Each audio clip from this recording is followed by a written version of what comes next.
dalam rebuan semen ini, di sini aku dikasih kesempatan buat jadi apa ya, mungkin ikut membahas suatu cerpen gitu ya.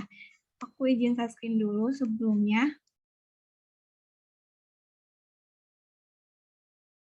Nah ini sudah terlihat ya. Nah ini untuk paper atau nanti yang akan kita bahas. Nah untuk akan teman-teman, ini sebelumnya apa ya, saling aja ya, maksudnya di sini aku juga bukan berarti aku yang paling tahu atau mungkin aku yang apa ya lebih paham, tapi kita sama-sama aja gitu. Nah di sini aku bikin paper atau hasil aku mengkaji menganalisis itu judulnya Menilik Kehancuran Perempuan di Balik Suatu Cinderella. Nah, kenapa di sini menilik kehancuran perempuan di balik sepatu Cinderella? Karena kebetulan cerpen yang aku bahas ini ada kaitannya sama dongeng Cinderella, di mana ada beberapa sudut pandang lain yang aku temukan dari dongeng ini. Dan kalau misalkan menilik kan udah tahu, udah apa ya, kata yang mungkin kita tahu juga itu sama seperti mengamati atau mungkin memandang ya. Di sini kehancuran seorang perempuan di balik sepatu Cinderella seperti itu. Dan di sini juga ada kutipan ya, kutipan dari cerpennya. Di sini aku cantumkan karena menurut aku ini yang apa ya, yang paling membedakan aja, yang paling menjatuhkan aku dari dongeng Cinderella gitu. Di sini ada, maka aku ambil pisau itu dan kugigit bibirku saat aku berusaha memutuskan ibu jari kakiku. Kubuang bagian kecil tubuhku itu ke tempat sampah untuk menjadi santapan anjing. Kini kusadari, nak, dunia ini memang penuh dengan sifat duka kecilan yang hanya menerima orang-orang termutilasi. Ini halaman 30. Nah, di sini totalnya ini apa ya? Dari 11 cerpen, maksudnya dari 11 cerpen tanpa Ramadita yang menyihir perempuan. Di sini saya mengambil cerpen yang berjudul Perempuan Buta Tanpa Ibu Jari. Ini yang saya pilih. Kenapa? Karena kalau misalnya berbicara karena cerpen ini adaptasi dari dongeng Cinderella itu pasti sudah banyak ya, karena dongeng Cinderella ini sudah banyak sekali versinya. Bahkan untuk di Prancis sendiri, kalau tidak salah itu sudah ada 500 versi yang dongeng Cinderella ini. Jadi sebetulnya yang aku soroti di sini, yang saya soroti ini, cerpen ini menampilkan sisi lain dari kisah indah Cinderella. Selain mengubah pandangan tentang karakter-karakter yang ada di dongeng, cerpen ini juga memiliki gaya penceritaan yang sangat menarik. Salah satunya diambil dari sudut pandang saudara tirinya, seolah berisi pembelaan mengapa saudara tiri berbuat jahat dan tokoh sendiri ternyata tidak sebaik hati dalam dongeng. Jadi ini ada suatu kebalikan dalam dongeng Cinderella. Kalau misalnya ya ini cerpennya adaptasi dari dongeng Cinderella, tapi di sini ada beberapa yang menjadi sorotan gitu. Pertama, sudut pandang yang diambilnya adalah saudara tirinya. Pasti itu akan ada perbedaan kan. Karena di dongeng Cinderella itu yang diambilnya sudut pandang saudara Cinderella sendiri, sedangkan di sini dari sudut pandang saudara tirinya. Pasti ada hal-hal lain atau kondisi-kondisi yang bisa kita ketahui lebih jauh mengenai saudara tirinya. Seperti itu. Nah, untuk apa ya, alasan kenapa saya tertarik dengan cerpen ini. Nah, terus membaca cerpen ini juga membuka pandangan saya bahwa sejatinya suatu karya sastra itu tidak akan terlepas dari karya sastra lainnya, atau yang disebut dengan intersektualitas. Kalau saya sendiri beranggapan ketika kita menulis suatu karya sastra, itu pasti ada terpengaruh juga dari unsur kita membaca kan. Kita bisa menulis karena kita membaca. Begitupun ketika kita menulis karya sastra. Ketika kita menulis karya sastra itu pasti ada beberapa skemata-skemata atau ingatan kita gitu tentang apa sih yang kita baca itu pasti ada keterpengaruhan di sana. Seperti itu. Nah, secara garis besar penceritaan di sini, cerpen Perempuan Buta Tanpa Ibu Jari dan Dongeng Cinderella memiliki garis besar permasalahan yang sama. Dari mulai dikisahkannya Cinderella yang mempunyai ibu tiri dan saudara tiri, lalu gadis itu selalu menerima perlakuan buruk dari saudara tirinya. Itu sama seperti yang dongeng. Sangat apa ya? Tidak ada perubahan maksudnya. Dan tokoh-tokohnya pun masih sama. Terlebih di sini kan penderitaan yang dialami oleh Cinderella ini semakin ada semakin terlihat ketika ayah Cinderella sudah meninggal dunia. Kemudian muncul pangeran yang mengadakan sebuah pesta dan kehadiran Cinderella karena bantuan bidadari pun masih sama di sini. Jadi seperti itu, masih ada kan di dalam Cinderella itu pangeran yang mengadakan pesta, kemudian Cinderella ingin pergi ke pesta tapi tidak bisa kan, tapi pada akhirnya dia bisa pergi karena ada bantuan dari bidadarinya gitu. Itu ada dikisahkan juga di sini. Nah, ada pun Cinderella dalam cerpen ini bernama Larat. Jadi kalau kita di dongeng itu menyebutnya Cinderella, kalau di sini Cinderlarat seperti itu. Nah, namun apa yang dirombak di sini itu adalah bagaimana kisah Cinderella yang berakhir hidup bahagia selamanya. Nah, konteks hidup bahagia selamanya ini tidak berlaku dalam cerpen ini. Baik kedua orang saudara tirinya, ibu tirinya, dan Cinderella itu sendiri, semuanya sama-sama mengalami kehancuran seperti itu. Karena kalau kita tahu dongeng-dongeng termasuk dongeng Cinderella itu lebih banyak mengusung tema happy ending kan, akhir yang bahagia. Termasuk dalam Cinderella itu kan hidup bahagia bersama pangeran. Tapi di sini ada suatu hal yang berbeda gitu. Baik itu Cinderella-nya, ibu tiri, saudara tirinya itu tidak ada yang berbahagia, semuanya mengalami kehancuran. Nah, tokoh-tokoh yang hadir di sini juga tadi pada dasarnya tidak ada yang berbeda. Ada ibu tiri, dua orang saudara tiri, Cinderella yang dinamai Larat, ayah Larat, dan seorang pangeran. Namun, karakter tokoh-tokoh tersebut dikemas Intan Paramadita dalam cerpen ini lebih kuat dengan feminismenya. Nah, di sini ada pengertian dari feminisme itu sendiri ya. Najmah dan Khotimah Saida dalam karya bukunya yang berjudul Revisi Politik Perempuan menyatakan bahwa feminisme adalah suatu kesadaran akan penindasan dan eksploitasi terhadap perempuan yang terjadi baik dalam keluarga, di tempat kerja maupun di masyarakat, serta adanya tindakan sadar untuk mengubah kondisi tersebut. Jadi untuk memahami feminisme, kalau sepemahaman saya, kita harus menggarisbawahnya itu adanya akses atau kesempatan dari apa ya, untuk perempuan itu bisa sama seperti laki-laki gitu. Karena karena ini maksudnya kritisasi feminisme, kita berarti harus tahu dulu feminisme seperti apa. Nah, untuk feminisme sendiri itu tidak mengacu pada biologis atau laki-laki perempuan, tapi lebih mengacu pada konteksnya. Konteksnya di sini itu kan berarti ada feminisme, ada maskulin ya seperti itu. Jadi kalau feminisme di sini sederhananya misalnya konsep laki-laki lebih apa ya, lebih cocoknya untuk bekerja, perempuan di rumah mengurusi mengurusi dapur dan lain-lain gitu. Itu seperti itu. Jadi konsepnya gitu yang jadi garis bawahnya itu dan akses dan kesempatan perempuan bersama dengan laki-laki. Seperti itu. Nah, dengan menggunakan sudut pandang Kakak Tiri, dalam cerpen ini diceritakan sisi gelap dari kehidupan seorang perempuan. Dimulai dari ibu tiri, dua orang saudara tiri, kan ini ada kakak sama adiknya ya. Terus juga sampai senggaratnya. Permasalahan-permasalahan tokoh yang dihadapi tokoh ini selalu mengincar solusi bernama pernikahan. Diceritakan bahwa ibu tiri menikah pernikahan pertamanya karena terdorong oleh kondisi yang memprihatinkan. Sebagai perempuan miskin, ibunya tidak memiliki akses pendidikan, sehingga pekerjaannya hanya sebatas menjadi pembantu. Kemudian di sini yang menjadi majikannya itu ayah kandung dari kedua orang saudara tirinya itu yang pernikahan pertama. Jadi setelah istri dari majikan ini meninggal, ibu tiri ini menikah dengan majikannya gitu, yang sekarang menjadi ayah kandung dua orang saudara tiri di sini. Nah, setelah itu suaminya meninggal, kemudian ibunya ini setelah harta warisannya habis, dia menikah dengan ayah Larat ketika warisan dari suaminya sudah habis. Pun dengan Larat dan dua orang saudara tirinya yang menginginkan menikah dengan pangeran untuk memperbaiki kehidupan mereka. Jadi kalau entah kenapa di sini disinggung kalau perempuan itu ketika apa ya, di balik keterasingannya atau kondisinya yang memprihatinkan, itu selalu mengejar solusi bernama pernikahan. Nah, kita bisa lihat di sini ada kutipan-kutipan dari cerpennya. Yang pertama itu, masyarakat sekitar menyebut kami dengan sebutan lonte karena menghalalkan segala cara untuk menjadi kaya. Saat aku dan adikku dikecam karena melakukan narap dengan buruk, orang juga menyebut kami demikian. Kami sudah terbiasa, nak. Kami memang lonte. Dari darah kami seperti magma yang penuh gejolak. Kami benci menjadi nomor dua. Ini ungkapan dari apa ya? Akunya gitu ya, itu kakak tirinya mengakui kalau memang dia ini apa ya namanya, istilahnya sudah mendapat stigma yang buruk gitu.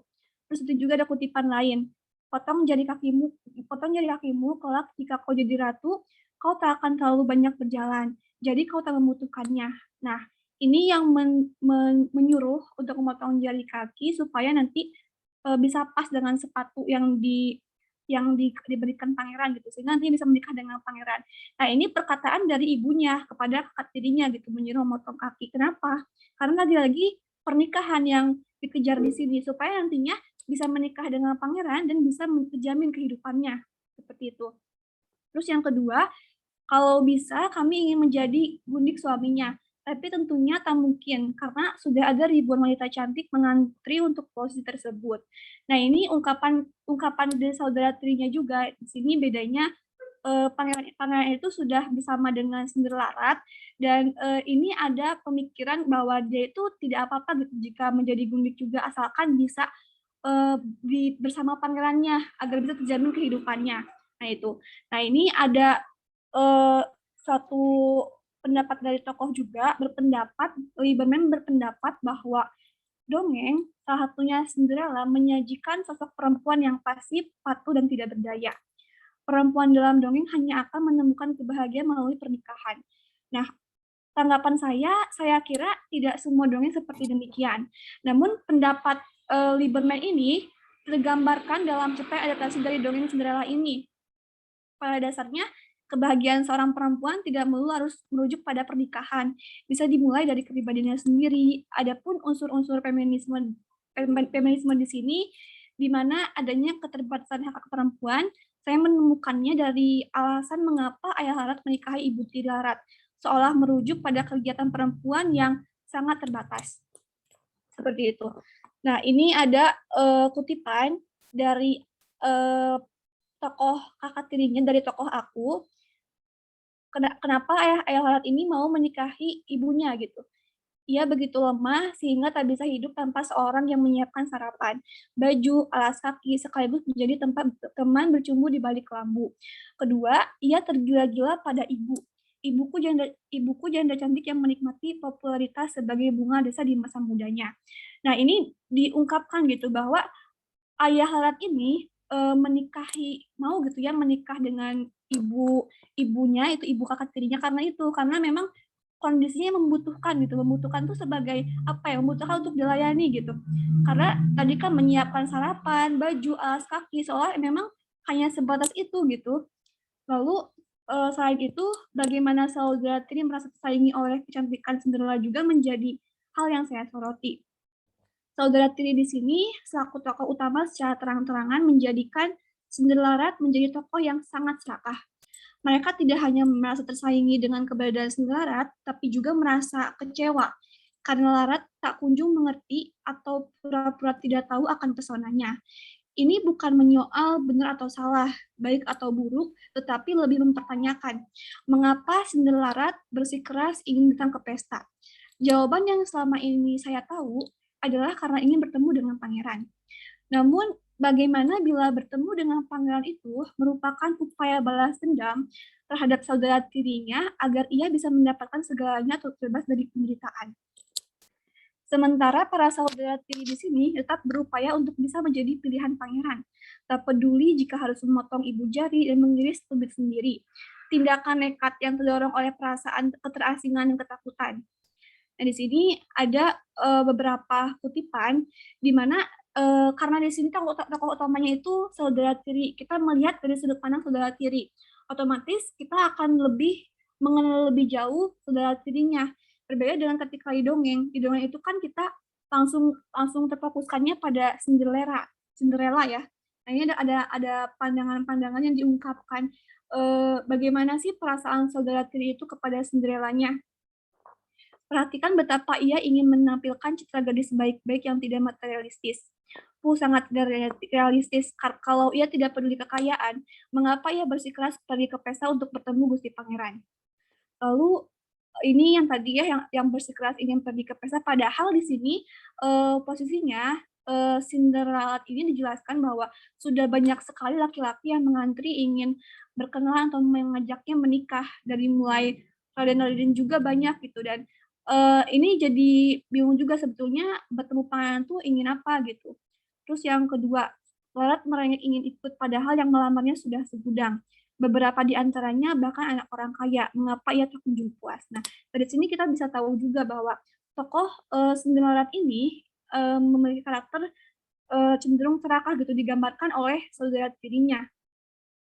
Tepatnya, Larat memang menunggu ditemukan karena isak tangisnya terdengar sampai keluar. Ia tak jauh berbeda dengan kami, suka memanipulasi. Nah, suka memanipulasi. Nah, suka memanipulasi ini diungkapkan saudara tirinya ketika pangeran ini kan berkunjung ke rumahnya ya, menanyakan kembali apakah ada putri lagi atau perempuan lagi di rumah ini. Larat ini menangis dengan sangat keras sehingga dia terdengar suaranya kemudian ditemukan di kamarnya. Jadi bisa bertemu dengan pangeran gitu. Nah, anggapan dari saudaranya itu seperti itu. Dia suka memanipulasi dan tidak jauh berbeda dengan mereka. Nah, karakter yang dimiliki di sini sangat berbeda dengan karakter Cinderella yang kita ketahui. Bukan perempuan baik hati, melainkan cenderung digambarkan dengan perempuan serakah dan suka memanipulasi. Bahkan dalam cerpen ini, kita akan tahu motif mengapa saudari Tiarat begitu tega kepadanya. Bukan hanya kecemburuan yang membuat mereka berperilaku buruk, melainkan karena adanya rasa keterasingan, kesedihan, dan ketakutan. Jadi kebanyakan dari kita atau mungkin pandangan saya gitu ketika menonton film Cinderella tuh akan terpakunya menuntut segala perbuatan keji saudara tirinya. Kenapa begitu jahat? Kenapa begitu tega kepada Cinderella? Dan Cinderella ini sangat apa ya? Digambarkan perempuan yang sangat baik hati, kemudian juga apa ya? Sangat memprihatinkan juga kondisinya. Tapi ketika dalam cerpen ini saya menemukan apa ya? Rasa iba juga terhadap saudara tirinya karena di sini kan ada rasa keterasingan, kesedihan dan ketakutan. Sebagai saudara tiri, diceritakan bahwa mereka tidak menerima penolakan, tetapi juga bukan berarti ada penerimaan dari ayah Sendirilarat. Mereka hanya dianggap satu paket dengan sang ibu yang mana dibutuhkan oleh ayah Sendirilarat. Jadi sebetulnya kondisi keluarga dalam cerpen ini dari ayah Larat sendiri itu tidak mengusir atau tidak menolak keberadaan dari saudara tirinya, tapi di sini apa ya cenderung tidak ada penerimaan juga ya, yang penting ada aja di rumah gitu itu berbeda kan ada rasa acuh tak acuh gitu. Nah di sini ada ungkapan-ungkapan dari saudara tiri dari tokoh akunya gitu ya. Ayah tiri kami memang tak mungkin menjadi ayah kandung, tapi kami ingin mendapatkan perhatian juga. Kami belajar bahwa di dunia ini para ayah punya kekuasaan dari segala-galanya. Karena itu kami memeluknya, naik di atas pundaknya, menungganginya seperti menunggang kekuasaan. Nah ini bagaimana saudara tiri ini ingin diperhatikan juga oleh ayahnya karena dimulai cerpen ini seperti halnya di dongeng yang diperhatikan tuh hanya Cinderella saja gitu. Contohnya ketika acara makan malam itu yang ditanyakan tuh kegiatan dari Cinderella-nya saja, tidak sama sekali tidak menanyakan saudara tirinya gitu. Terus yang kedua juga suatu hari ketika ayah tiriku hendak bepergian, ia menanyakan hadiah apa yang kami inginkan. Tentu saja karena jarang mendapat hadiah bagus darinya, kami menjawab gaun indah. Larat berkata, cukup sekuntum mawar saja. Tak heran, karena tanpa ayah bepergian pun, ia sudah diberikan segala kemewahan. Nah, kalau dari dongeng Cinderella, kita pasti langsung menangkapnya itu Cinderella ini sangat sederhana, terus juga saudara tirinya sangat sangat apa ya, sangat menginginkan kemewahan gitu, karena memintanya tuh gaun mewah, beda dengan Cinderella yang hanya meminta sekuntum mawar saja.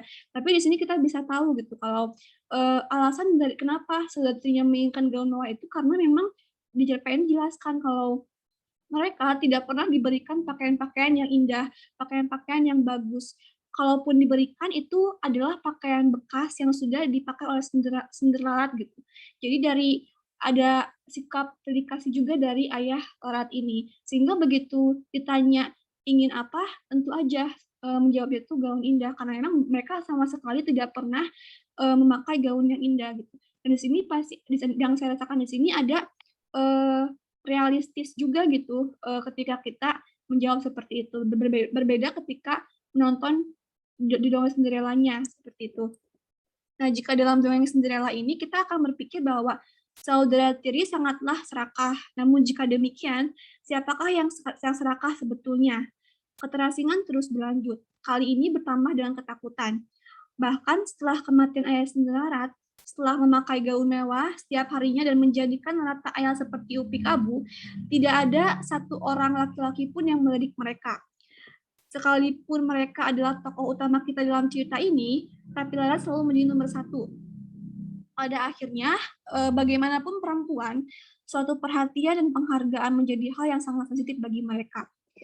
Kedua tokoh saudara tiri merupakan gambaran akan sikap perempuan yang menghalalkan segala cara agar dia bisa menjadi pilihan, tak peduli jika nantinya dibeli dengan diskon atau bahkan gratisan. Pun perempuan dalam cerpen ini seolah dijadikan sebagai objek yang diperjualbelikan. Tadi karena ada rasa keterasingan, terus juga rasa ketakutan. Nah, ini membuat mereka karena ingin diperhatikan gitu ya, jadinya menghalalkan segala cara karena ada diskriminasi tadi, menghalalkan segala cara agar dia bisa menjadi pilihan. Termasuk juga bukan hanya menyoal sikap ayah Lara, tapi juga menyoal sikap pangeran gitu. Peduli jika nanti dibeli dengan diskon atau bahkan dari sana. Ini ada kutipan yang menggambarkan bahwa perempuan di sini seolah menjadi objek yang diperjualbelikan atau yang diperdagangkan seperti itu. Nah, yang pertama di sini ada Larat. Larat masih muda. Bagaimana kalau kakak-kakaknya saja yang menikah lebih dahulu? Tapi rupanya tak ada yang berminat pada kami. Nah, ini yang diucapkan oleh ibunya, oleh ibu tirinya ketika ada banyak sekali laki-laki yang berkunjung ke rumahnya untuk apa? Untuk melamar Larat, untuk menemui Larat untuk berkenalan. Sedangkan kakak tirinya sendiri tidak ada yang mau berkenalan gitu. Bahkan ibunya di sini secara terang-terangan menawarkan anaknya untuk lebih dulu diajak menikah gitu. Tapi di sini tidak ada yang berminat pada kami. Nah, di sini ada kutipan lagi. Begitulah dalam kompetensi para perempuan harus menyingkirkan lawan dengan penuh kebencian. Dan pesta itu adalah puncaknya. Kami adalah barang dagangan yang dijajarkan di pasar untuk dipilih pembeli. Nah, pembeli di sini merujuk pada Gusti Pangeran. Dan kita tentu tahu, segala upaya dari saudara tiri untuk mengulung Larat gagal, karena gadis itu memiliki ibu bidadari. Saya melihat adanya ketakutan dan rasa was-was yang dirasakan saudara tiri. Mereka merasa terancam dengan keberadaan Larat, maka berupaya untuk menyingkirkannya. Bukankah semua orang cenderung seperti itu ketika berada dalam situasi terancam, kita harus menghilangkan penyebab keterancaman tersebut atau kita sendiri yang menghilang. Nah, setelah sekian lama mendengar cerita Cinderella ini, melalui cerpen ini saya baru tersadar akan sikap pangeran yang sangat pemilih dan terniat gitu. Laki-laki ini mengunjungi setiap perempuan, setiap rumah juga agar bisa mencoba sepatu yang tertinggal di pesta itu gitu. Tidak akan menjadi pasangannya jika sepatu tersebut tidak pas di kaki mereka. Saya sendiri menganalogikan sepatu yang ada di tangan pangeran itu sebagai kriteria. Ya, kriteria yang tidak bisa diganggu gugat. Ketika tidak pas ukurannya, ya sudah, berarti perempuan itu bukan Cinderella. Dengan kata lain, kita harus menjadi Cinderella terlebih dahulu untuk bisa menikah dengan pangeran, yang mana menjadi sebuah kebahagiaan. Seolah ada tuntutan untuk menjadi seorang Cinderella agar bisa berbahagia. Sementara perempuan baik tidak selalu harus menjadi Cinderella. Apakah tidak merasa ada yang salah? Nah, tentu saja pada akhirnya pangeran mengetahui kebohongan mereka sebelum sampai di istana, sehingga menjadikan kedua orang saudara tiri ini orang-orang yang terbuang.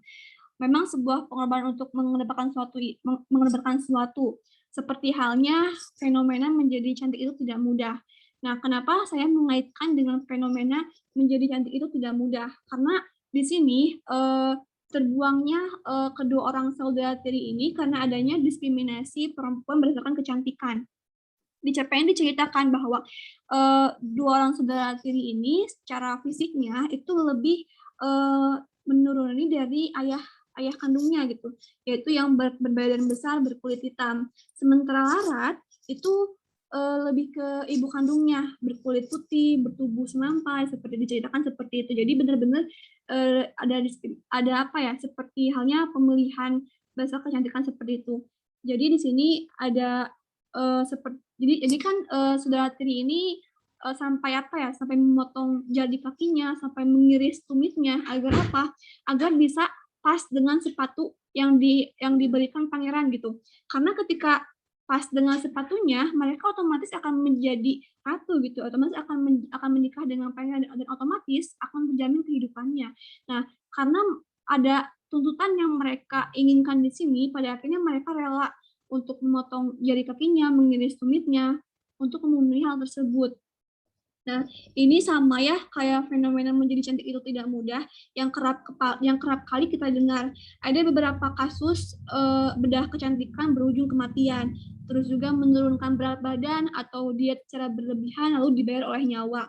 Dan kasus lainnya yang mengindikasikan untuk menjadi cantik itu tidak mudah. Begitu banyak perempuan yang memutilasi dirinya sendiri agar bisa sesuai ukuran standar kehidupan. Nah, sungguh miris karena perempuan cenderung tidak bisa memakai sepatu yang sesuai dengan ukuran. Di sini tuh bukan ukuran sepatu yang menyesuaikan, tapi perempuanlah yang menyesuaikannya. Jika seperti itu, bisa jadi seorang perempuan harus memotong ibu jari, jari tengah, atau bagian lainnya agar bisa memakai sepatu yang sesuai ukuran mereka.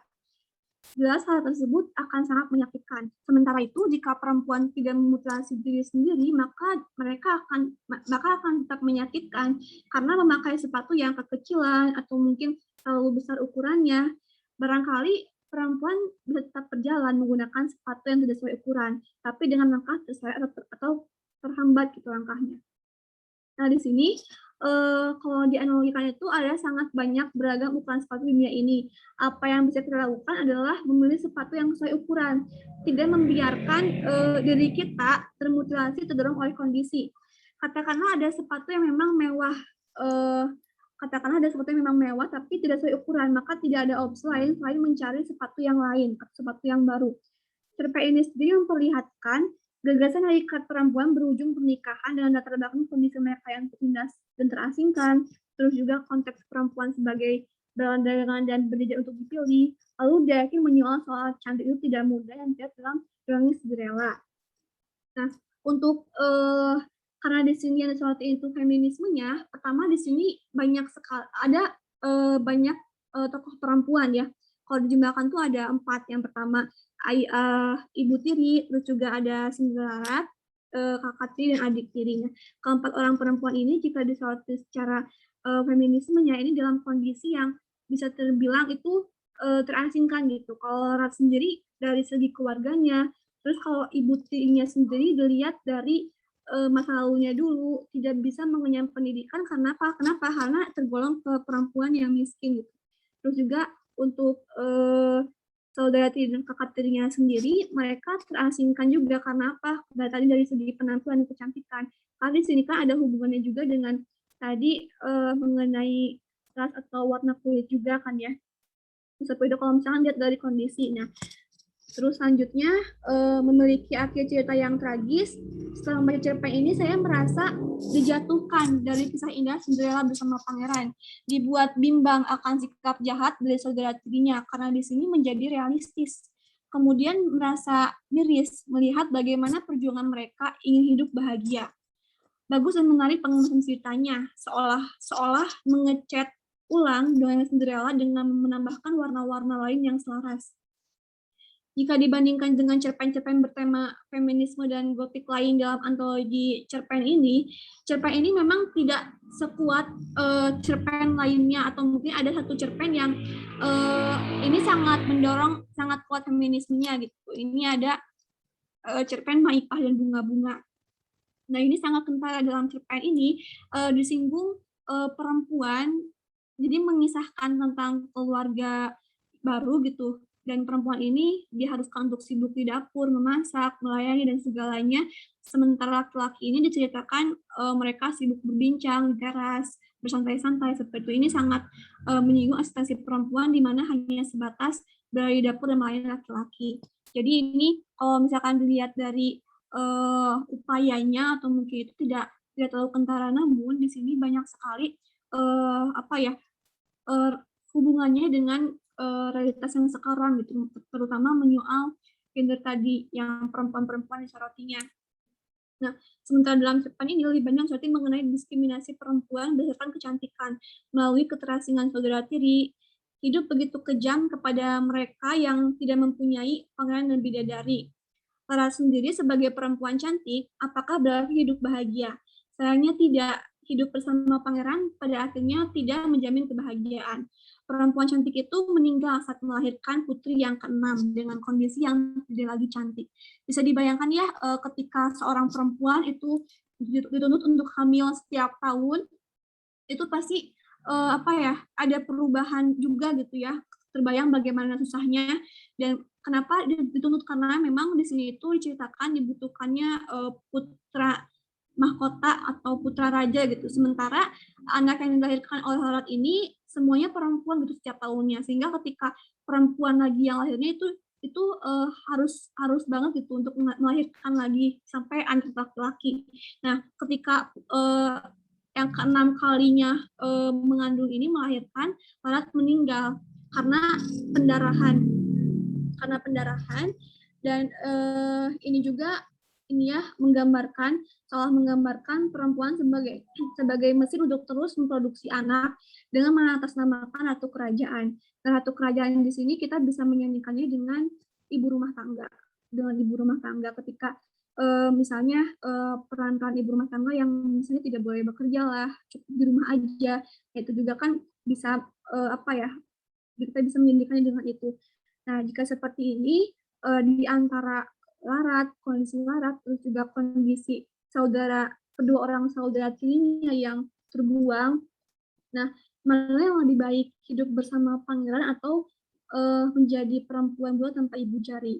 Nah, sebetulnya tidak, kalau melihat dari semua tokoh dalam cerpen ini, semuanya hancur ya. Semua sosok perempuan Intan Paramadita ini menggambarkan sosok perempuan dalam cerpen ini tidak berakhir bahagia, tidak ada yang berakhir bahagia. Semuanya digambarkan dalam kondisi yang memprihatinkan, penuh penindasan, keterasingan, dan pada akhirnya tidak ada yang berbahagia gitu. Jadi benar-benar kehancuran perempuan yang itu juga bisa dari konsepsi dari lingkungannya, atau mungkin tadi dari tuntutan dari yang terbentuknya gitu. Nah, seperti itu untuk yang saya baca dari cerpen ini. Nah, barangkali ini yang saya sampaikan. Selebihnya kita bisa diskusi terkait cerpen ini dan mungkin ada beberapa pandangan juga dari teman-teman yang lain.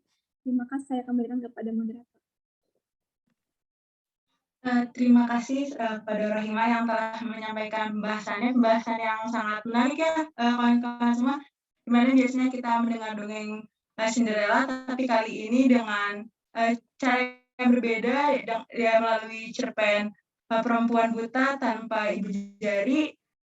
Terlebih di sini juga menggunakan pendekatan feminisme yang semakin membuat menarik pembahasannya. Pasti dari teman-teman di sini juga banyak pertanyaan-pertanyaan nih. Oleh karena itu, selanjutnya saya buka sesi diskusi buat teman-teman, akang teteh semua yang mau bertanya, dipersilakan untuk on mic atau menyampaikan pertanyaannya melalui kolom chat. Tapi karena ini sistemnya diskusi, jadi siapa saja boleh saling menambahkan dan siapa saja boleh berpendapat tentunya.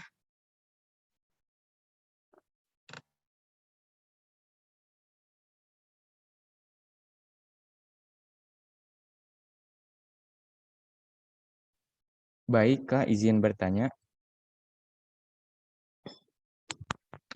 Halo, Boleh? apakah suara saya terdengar jelas? Terdengar. Baik, dalam cerpen ini kan menggambarkan sebuah penindasan ya, penindasan terhadap gender perempuan dalam sistem masyarakat yang patriarki digambarkan secara realistis dari sudut pandang si kakak tirinya itu.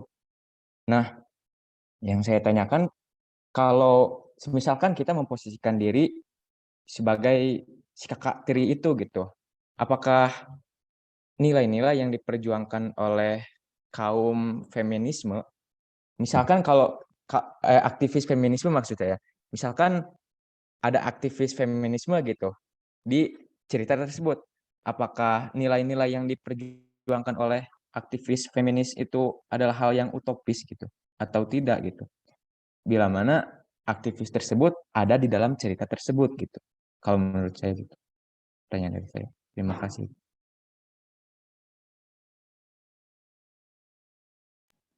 Terima kasih atas pertanyaannya tadi Akhil. Boleh nih, jadi sistemnya bisa diskusi langsung sambil siapa yang mau ngejawab atau bisa dari Rohima dulu. Pertanyaannya mungkin sedikit saya ulang. Kalau misalnya kita memposisikan diri sebagai kakak tiri, apakah nilai-nilai yang digaungkan oleh misalnya aktivis feminisme di dalam cerpen ini akhirnya itu utopis atau tidak? Mungkin kurang lebih seperti itu pertanyaannya. Ya, tadi sedikit putus moderator, akhirnya apa? Akhirnya tropis. Utopia. Jadi kayak mustahil gitu sih. Apakah mustahil gitu untuk diperjuangkan nilai-nilai feminisme?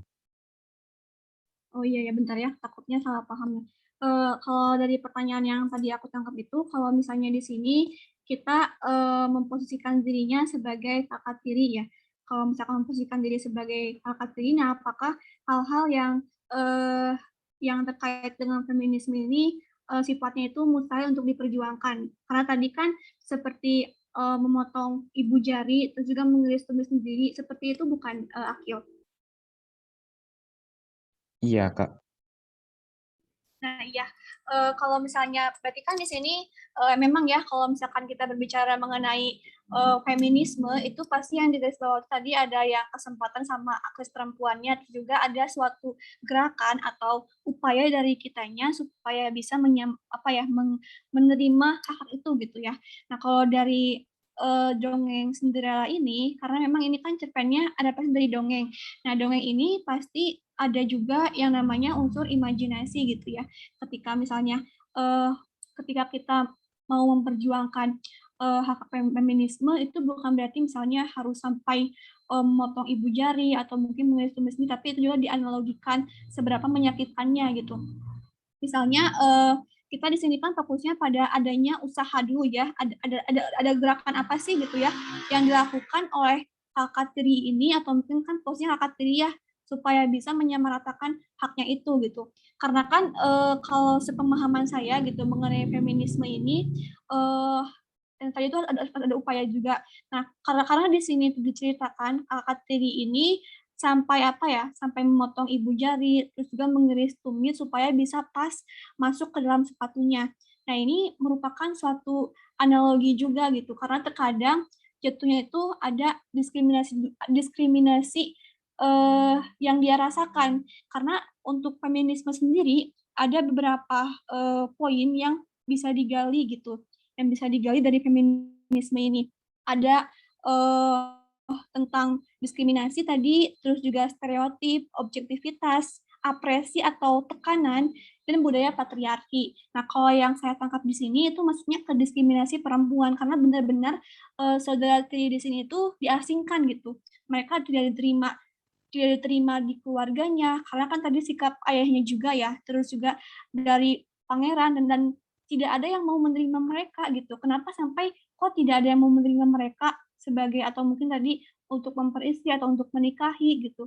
Dan di sini juga disinggung kalau mereka ini secara fisiknya itu lebih mewarisi dari ayahnya gitu, bertubuh besar, berwarna kulit gelap. Nah, itu kan yang menjadi tekanan yang mereka rasakan sehingga mereka sampai mau gitu memotong ibu jarinya sendiri, sampai mau merasakan kesakitan gitu untuk nantinya bersama pangeran. Bahkan pada akhirnya tidak jadi gitu ya, karena tadi ketahuan juga sama pangerannya. Nah, itu bisa dianalogikan, kita tidak benar-benar memotong jari maksud, tapi ya kalau misalkan berbicara itu mustahil sebetulnya, tidak mungkin bisa dikatakan sulit untuk dilihat dari dunia nyata. Tapi bisa dianalogikannya ini seberapa menyakitkan sih, seberapa kuat perjuangan yang harus dilakukan ketika kita mau menyamakan hak-hak kita gitu. Ketika mau menyamakan tadi mengenai hak perempuan gitu. Karena kan di sana pasti ketika benar-benar terasingkan pasti ada dorongan untuk bisa menerima hal itu. Salah satu tadi dengan memaksakan diri untuk memakai sepatu, yaitu dianalogikan saja gitu kalau startup saya. Jadi tidak, kalau misalkan dibilang mustahil, ya memang kita tidak apa ya, bukan hal yang, mohon maaf, bukan hal yang wajar gitu jika ditemui di dunia kita gitu. Misalkan mutilasi untuk memakai sepatu gitu, itu kan bukan hal yang wajar, tapi bisa dianalogikan seberapa menyakitkan sih, seberapa kuat gitu perjuangan untuk bisa menyamakan hak perempuan itu. Seperti itu kalau sepemahaman saya itu. Bisa tambahkan lagi aja barangkali. Terima kasih.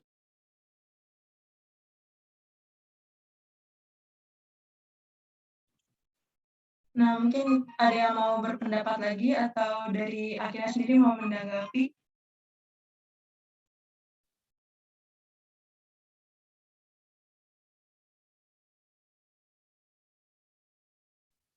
Saya kira cukup komprehensif penjelasan dari Kak Rohima.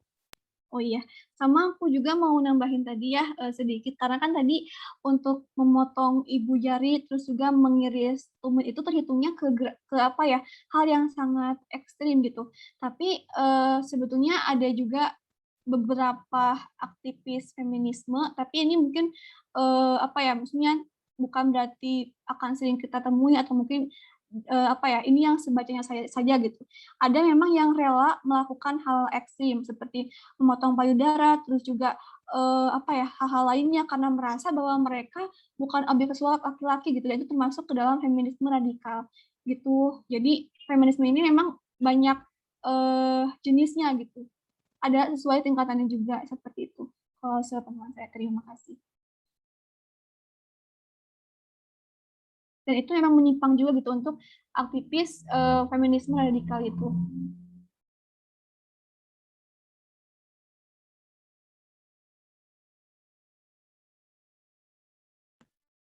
Oke, gimana dari Ake udah cukup ya dari katanya. Mungkin kita lanjut ke pertanyaan berikutnya. Ini ada di kolom chat dari Fu Trongpung. Mungkin nggak sih pangeran sebagai simbol kekuasaan yang sifatnya antagonis gitu? Karena para perempuan itu seolah merangkak menuju kekuasaan. Dengan begitu banyaknya jatuh bangun, bahkan ketika sudah berusaha maksimal mendapat pangeran. Si saudara tiri itu juga jadi perempuan buta tanpa ibu jari. Siapa musuh sesungguhnya di cerita ini sih sebenarnya? Ya, terima kasih moderator. Tadi tanggapan berarti pertanyaan ya, yang siapa musuh sesungguhnya tadi itu. Ada tanggapan dan ada pertanyaan kayaknya di situ. Iya, ya betul ya, kalau misalkan lebih dicermati lagi, sebenarnya bisa masuk juga sih, karena kan gini ya, kalau di dongeng itu Pangeran ini mendeklarasikan bahwa akan mengadakan pesta di mana nanti orang-orang atau putri-putri yang datang ke sana itu nantinya akan dipilih untuk bisa menikah dengannya gitu kan. Jadi mendeklarasikan seperti itu. Nah, otomatis itu pasti semua perempuan, gadis-gadis di sana itu pasti kan mereka saling pengen datang ke pesta itu. Nah, itu kan jadi membuat ada persaingan juga. Dan tadi kalau misalkan disimbolkan adanya kekuasaan, sebetulnya bisa masuk juga kalau menurut saya, karena kan ini konteksnya kerajaan ya.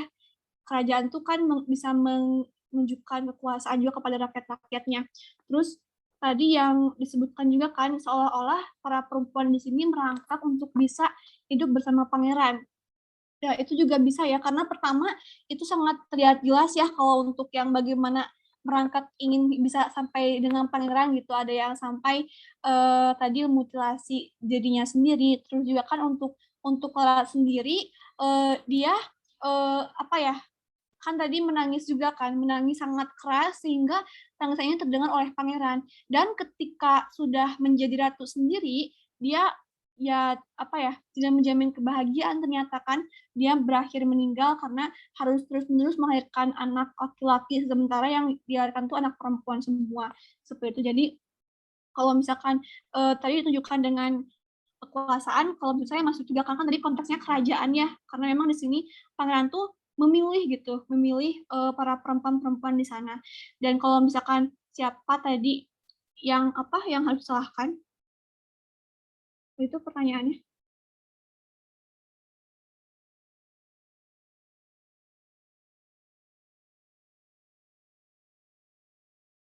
Tadi pertanyaannya siapa musuh sesungguhnya, dari cerita ini? Oh iya, siapa musuh sesungguhnya dari cerita ini? Nah, kalau berarti kan kita harus cermatnya ke para tokoh yang di sana kan. Di sana tuh ada Ibu Tiri, Ayah Tiri, terus Pangeran dan para orang saudara tirinya. Sebetulnya kalau musuh, berarti kan adanya persaingan kan ya. Kalau musuh tuh adanya persaingan siapa lawan, siapa musuh kita. Nah, kita bisa lihat dari saudara tiri dan Larat gitu ya, kedua pihak itu.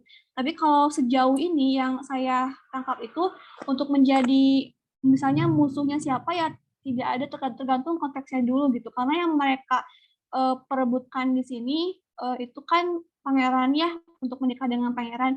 Nah, kalau misalkan di dongeng itu tidak terlalu kentara. Laratnya Cinderella ini tidak terlalu kentara ingin menikah dengan pangeran karena kan dia pergi ke pesta kemudian sepatunya ketinggalan gitu kan gitu ya. Nah, kalau di sini kan Larat di sini itu dia merengek-rengek ingin ke pesta, terus setelah tadi yang sepatunya ketinggalan itu dia menangis keras kan ingin ditemukan oleh pangeran. Nah, ini lebih lebih terlihat juga keinginan kalau Larat ini memang ingin bersama dengan pangeran. Nah, kalau misalkan siapa musuh sesungguhnya itu lebih ke ya konteks itu ya yang menjadikan tokoh yang bisa menjadikan konsep diskriminasi ini hadir gitu kalau saya nangkepnya gitu. Itu bisa aja terletak dari pangerannya mungkin bisa sampai mengadakan pesta yang istilahnya apa ya, bukan jadi kayak pesta ini tuh siapa yang mau datang ke pesta untuk menikah bersamanya gitu, jadi dipilih lagi gitu. Itu kan bisa aja kan membuka ruang untuk para perempuan ini saling bersaing gitu, saling bersaing untuk bisa memutuskan diri bersama pangeran. Nah, itu sih kalau misalkan yang saya tangkap. Jadi eh, lebih ke menyoroti peristiwanya gitu, sepertinya itu. Ini boleh juga kalau ada tanggapan dari yang lain atau mungkin kalau misalkan jawabannya masih bingung itu ditanyakan aja, dan pertanyaan juga bisa soal dongengnya atau mungkin tadi yang seputar feminismenya atau apa itu kita sambil aja diskusi gitu. Terima kasih.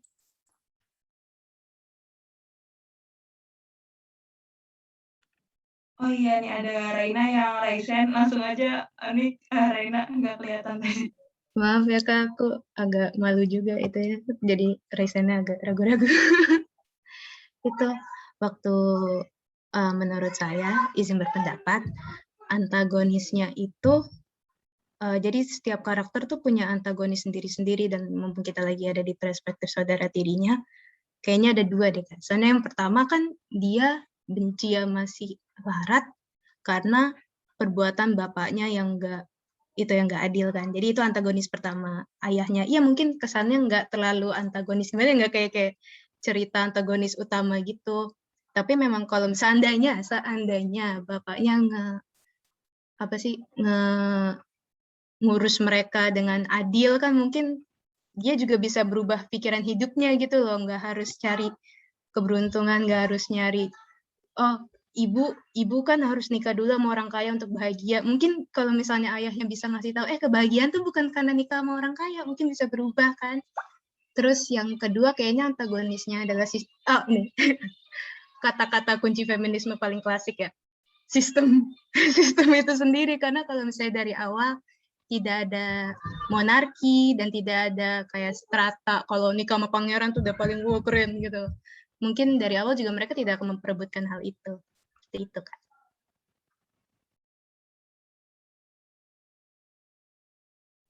Oke, Reina, makasih ya tanggapannya, mantap juga. Kalau misalkan melihat dari sisi antagonisnya ya kayak gitu paling ya. Ya sih bisa ya. Soalnya saudara tiri ini mereka tidak akan ada perasaan keterasingan, ketakutan, merasa tertekan kalau misalnya di sini dari mulai keluarganya aja gitu. Mereka tidak didiskriminasi oleh ayahnya, misalkan diperlakukan adil.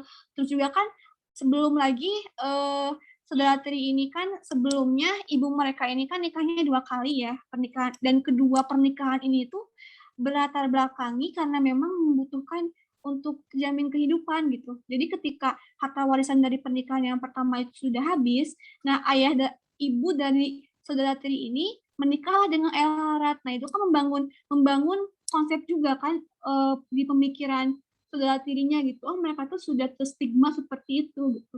Jadi kan makin tuh terbentuk pemikirannya.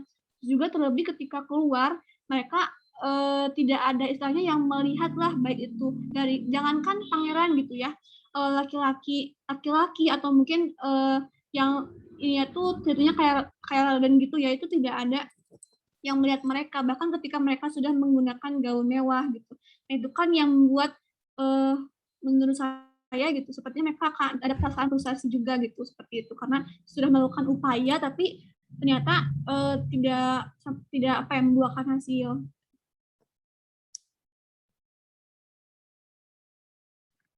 Oke, ini ada Kang Syahdan nih, Raisan. Iya, boleh Kang. Oke, halo, Assalamualaikum, Rohima dan Iksi. Waalaikumsalam warahmatullahi Oke. wabarakatuh. Izin ya, nanya ya. Gini, aku mau nanya, kan di sini suaranya jelas nggak ini, Rohima? Jelas banget, Kang. Jelas ya, jelas ya. Oke. Mau nanya, tadi kan ini di Rohima itu dalam esainya ngebawa tentang intertekstual sama feminisme. Nah, aku mau tanya sih, yang pertama adalah maksudnya mengkritik juga sedikit lah, bahwasanya intertekstual yang dibawa sama Rohima itu sangat sedikit sekali menurut aku. Jadi kayak perbandingan antara Cinderella yang asli, cerita Cinderella yang asli dengan konstruksinya cerita Cinderellanya Intan Paramadita itu kurang lah menurutku ya. Mungkin itu bisa nanti dicek lagi. Nah, yang kedua adalah di sini kamu membawa teori feminisme.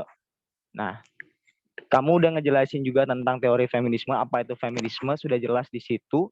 Tetapi di sini aku nggak melihat pergerakan feminisme dari baik itu dari saudara tirinya atau si ibu tirinya atau si Cinderella ini sendiri. Sedangkan menurut aku dia memotong kaki untuk mempaskan sepatunya yang kriteria pangeran itu, ya itu bentuk dari mengikuti nasib ya, atau dia menikah lagi, ibunya menikah lagi, itu juga untuk mengikuti nasib. Jadi perjuangan feminismenya di mana gitu. Nah, Rohima, itu pertanyaanku, perjuangan feminisme baik itu dari Cinderella atau dari saudara tirinya atau ibu tirinya itu di mana letaknya gitu. Nah, sama yang terakhir, yang plot twist-nya, bahwasanya di sini kamu sebutkan bahwasanya si Larat ini ketika dia kakinya cocok dengan sepatu yang kriteria pangeran, dia hidup bahagia, bukan hidup bahagia, tetapi malah nggak hidup bahagia, bahwasanya dia harus melahirkan terus anak laki-laki, dan ketika melahirkan anak keenam dia meninggal dunia.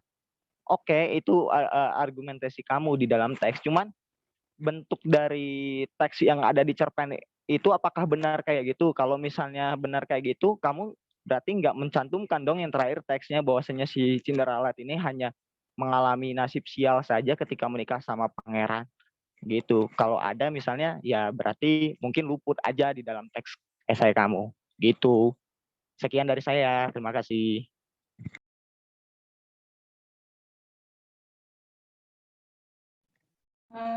Baik, terima kasih dari untuk pertanyaannya Kang Syahdan. Gimana, mau langsung ditanggapi dari Rohima atau dari teman-teman yang lain, ada yang mau menanggapi? Iya, Dari Rohima dulu. boleh dari aku dulu. Tadi betul ya, kalau yang tadi itu yang digunakan pendekatannya itu interseksualisme sama yang feminisme ya. Nah, kalau untuk yang feminisme sendiri, tadi memang yang digarisbawahi itu kan adanya upaya atau gerakan gitu untuk menyamaratakan hak-hak dari perempuannya. Nah, kalau misalkan ini kan disebutnya itu kritik sastra feminisme, berarti kita berdasarkan teori feminisme. Nah, kalau sepemahaman saya di sini, dari teori feminisme sendiri gitu, teori feminisme ini, itu artinya kita mencoba memahami ketimpangan gender, politik gender, atau relasi kuasa dan hak perempuan. Tadi juga sudah disebutkan adanya diskriminasi, terus juga objektivitas dan tekanan ya kalau yang ada di dalam cerpen ini. Dan kalau misalkan menyoal dengan gerakan apa sih, ada upaya apa dari para tokohnya supaya bisa menyemakan hak-haknya gitu. Nah, tadi sebetulnya saya sudah menyinggung juga di paper ketika membandingkan dengan cerpen yang lain gitu yang ada di antologi ini, yaitu cerpen bentar ya, Maipah dan Bunga-Bunga kalau tidak salah. Nah, di sini saya menyebutkan kalau cerpen ini memang tidak terlalu kuat menampilkan bagaimana upaya perempuan untuk memiliki kesempatan yang sama dengan laki-laki. Tapi di sini saya mencoba memahami gitu dari tokoh-tokoh yang ada, dari perempuan-perempuan yang ada di cerpen ini, dari apa ya, ketimpangan-ketimpangan apa saja sih yang mereka rasakan. Terus juga kan di sana dijelaskan ya bagaimana tertindasnya, terus juga bagaimana tekanan-tekanan yang dirasakannya. Nah, itu yang saya coba pahami berdasarkan teori feminisme. Dan untuk gerakan sendiri atau ada upaya apa sih memang tidak terlihat terlalu kuat. Adapun di sini suatu upaya itu disoroti dua hal paling. Yang pertama pernikahan, yang kedua memutilasi diri. Nah, kenapa pernikahan? Di sini tadi kan dijelaskan ya kalau setiap tokoh yang perempuan di sini gitu, mereka seolah-olah ketika ada kondisi yang menjadi masalah, mereka itu ngejarnya ke pernikahan gitu. Nah, itu di ibu tirinya, larat, atau mungkin saudara tirinya. Terus yang kedua, di sini itu ada tadi yang mutilasi diri sendiri. Dan tadi kalau misalkan dikatakan memang bentuknya ini bukan upaya atau gerakan, tapi lebih ke mengikuti nasib atau mengorbankan diri aja gitu. Nah, itu mungkin kalau yang saya tangkap memang tidak terlalu kuat untuk upayanya itu, tapi di sini saya mencoba memahami bagaimana sih yang dirasakan tokoh-tokoh perempuan di sini, karena memang itu termasuk juga ke dalam teori feminisme yang dimana ketika kita menggunakan pendekatan kreatif dasar feminisme, itu berarti kita harus memahami terlebih dahulu teori feminismenya. Nah, sementara untuk teori feminisme ini kita akan bertemu tuh dengan poin-poin memahami tadi ada ketimpangan apa saja sih, terus juga objektivitas atau tekanan apa saja seperti itu barangkali. Dan tadi tuh mengenai feminisme ya, sama ada satu lagi kalau tidak salah.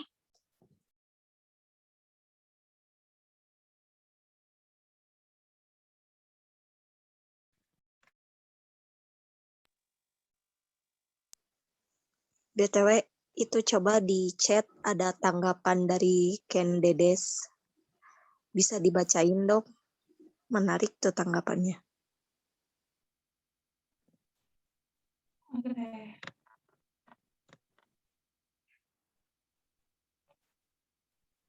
Berarti gini loh, Rohima, tadi kamu juga mengakui sih bahwasannya feminisme di dalam teks atau cerpen ini terhadap perempuan itu sendiri kurang gitu.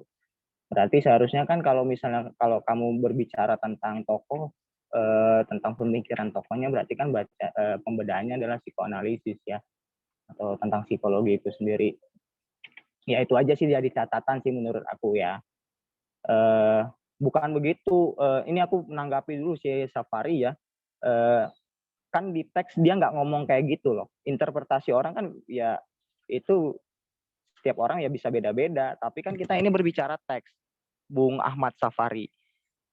Jadi apa yang ada di dalam teks tersebut kita melakukan analisa dan memberikan kesimpulan terhadap pengkritikan teks tersebut. Kalau kita bilang di situ sebuah upaya menyadarkan perempuan supaya tidak terjebak memenuhi keinginan si kuasa, kan di situ nggak ada di bentuk si penulisnya nulis di cerpen tersebut. Misalnya tiba-tiba si Larat justru dia nggak ikut misalnya berubah ya alur ceritanya, si Larat nggak ikut untuk bertemu pangeran, malah dia jadi daripada menconcokkan kaki pada sepatu yang dibawa pangeran, mending aku jualan aja jadi pebisnis. Itu kan bentuk perlawanan feminisme juga, jadi tidak mau menurut sama penguasanya. Kalau ada teks seperti itu di dalamnya, masalahnya kan nggak ada, berarti kita nggak bisa berpendapat seperti itu. Begitu Bung Ahmad Safari.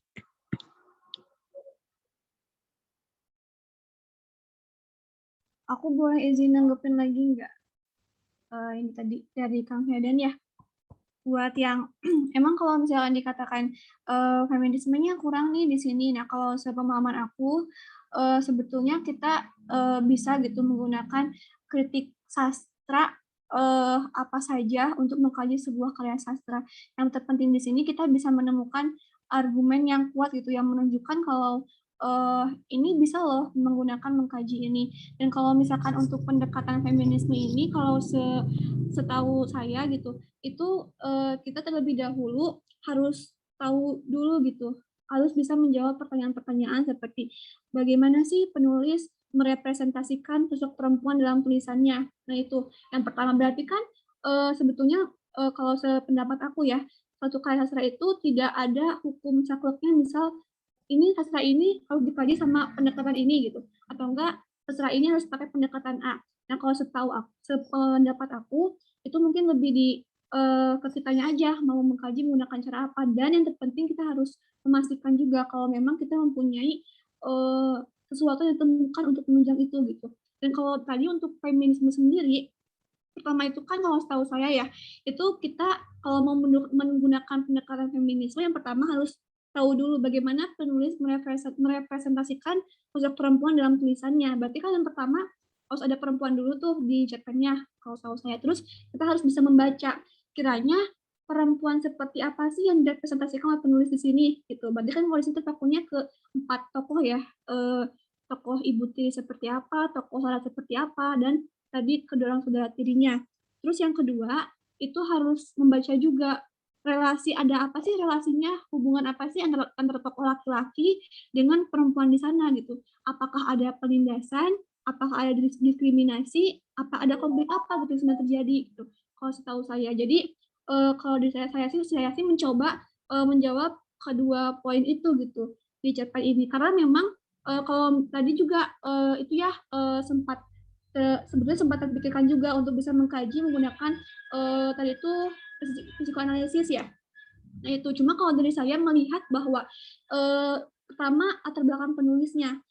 Penulis di sini itu Intan Paramadita, dia sudah ini kalau setahu saya ini cerpen pertamanya yang ke-11 cerpen ini itu menceritakan bertemakan feminisme dan apa ya, ada mistis-mistisnya juga kalau misalkan teman-teman baca di cerpen yang lainnya. Nah terus karena saya tahu latar belakang penulis seperti ini, sepertinya ini bisa menggunakan feminisme karena tadi kan saya mencoba menjawab 2 poin tadi, dan kalau misalkan menggunakan psikoanalisis juga menurut saya itu bisa, tapi mungkin kalau di sini saya memilihnya menggunakan feminisme karena saya melihat bahwa yang disoroti di sini itu perempuan-perempuan tadi, dan tadi kan beberapa konflik yang hadir di antara ayah tiri dan pangerannya gitu.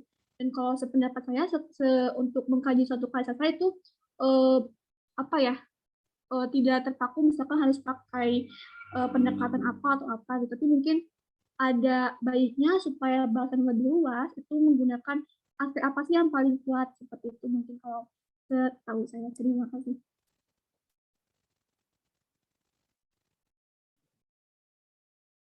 Oh ini di kolom chat juga ada banyak pendapat banget ya dari Kang Teteh dan teman-teman semua. Mungkin ini ada salah satu yang paling menarik dari Ken Dedes. Mungkin Akang bisa langsung on mic. Atau mau saya bacakan saja, Kang? Halo. Saya boleh izin mau berpendapat ya? Boleh ya? Boleh. Teman-teman sebelumnya mohon maaf dari asas ya. Saya dari Unpad, kebetulan tadi nemu posternya di IG, jadi tertarik untuk ikut ke sini. Nah, saya mau menanggapi yang tadi Kang Syahdan ya tentang kritik sastra feminis itu. Kebetulan saya pernah bikin sebuah makalah tentang novel dari sudut pandang feminis gitu. Novelnya itu novel Drupadi karya Seno Gumbira Aji Dharma.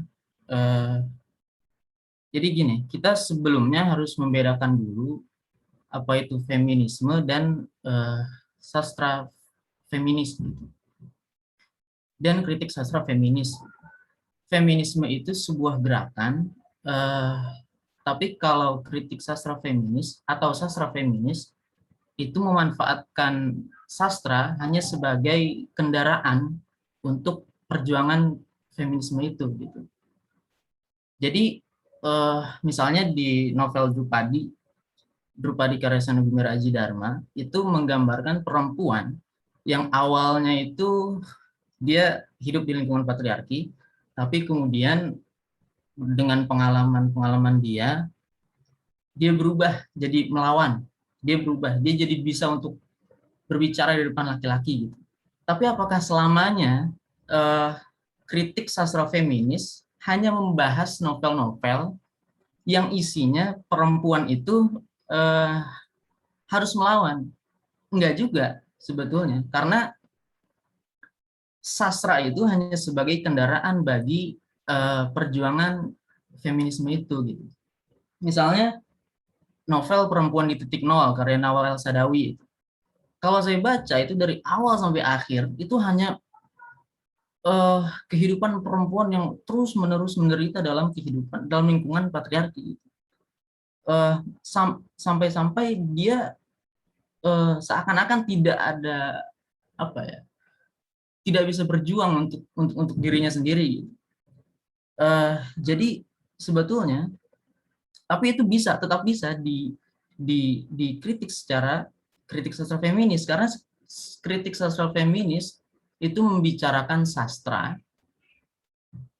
yang berbicara tentang perempuan. Itu aja intinya gitu. Jadi kalau di sastra itu ada kehidupan tentang perempuan, itu bisa dikritik secara kritik sastra feminis gitu. Jadi balik lagi ya, tidak melulu perempuan itu harus berjuang di dalam novelnya, karena begini, justru perjuangannya itu untuk dunia nyata, bukan dunia novel gitu. Perjuangan feminis itu di dunia nyata, bukan di dunia novel ya. Jadi ketika kita baca sebuah teks-teks yang menggambarkan penderitaan perempuan, itu diharapkan masuk ke kesadaran pembaca, kemudian pembaca menyadari bahwa perempuan ini selama ini menderita, begitu. Jadi bukan berarti perempuan itu di dalam novelnya harus melawan dan sebagainya, enggak. Tapi penggambaran penderitaan perempuan di dalam novel itu bisa dikritik dengan kritik sastra feminis, sehingga soalnya proyeknya itu proyek di dunia nyata gitu, bukan di novel gitu. Jadi saya sebagai pembaca misalnya melihat perempuan di novel itu selalu menderita, maka penderitaan itu masuk ke kesadaran saya sehingga saya sadar gitu bahwa selama ini perempuan menderita. Jadi itu proyeknya gitu. Menurut saya seperti itu.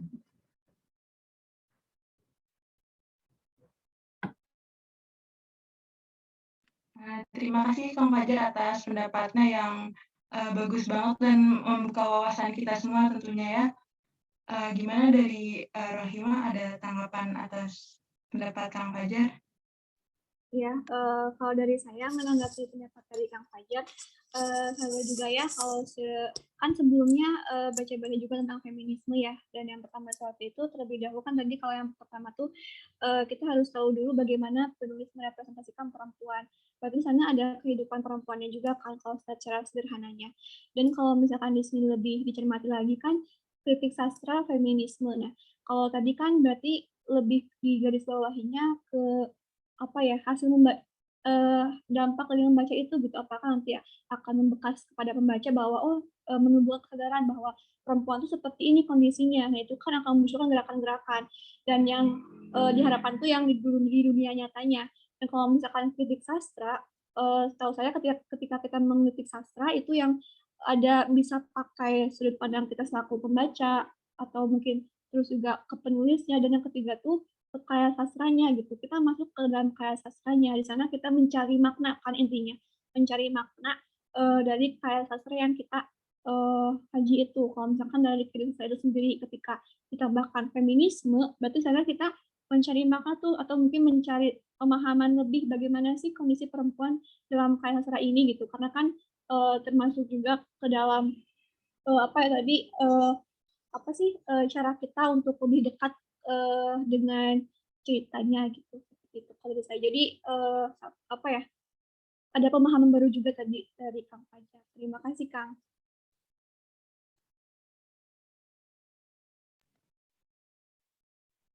Mungkin selanjutnya saya izin membacakan pendapat dari Ken Dedes ya. Aku perlu nanggapin lagi atau nggak usah nih? Katakan Kang Ken Dedes, kalau Boleh Kang. Oke, izin nanggapi ya. Oke, terima kasih Bung Fajar tadi udah ngejelasin juga tentang kritik sastra feminisme yang memang fokusnya mengarahkan fokus analisisnya pada perempuan itu sendiri. Tapi gini Bung, maksud saya begini.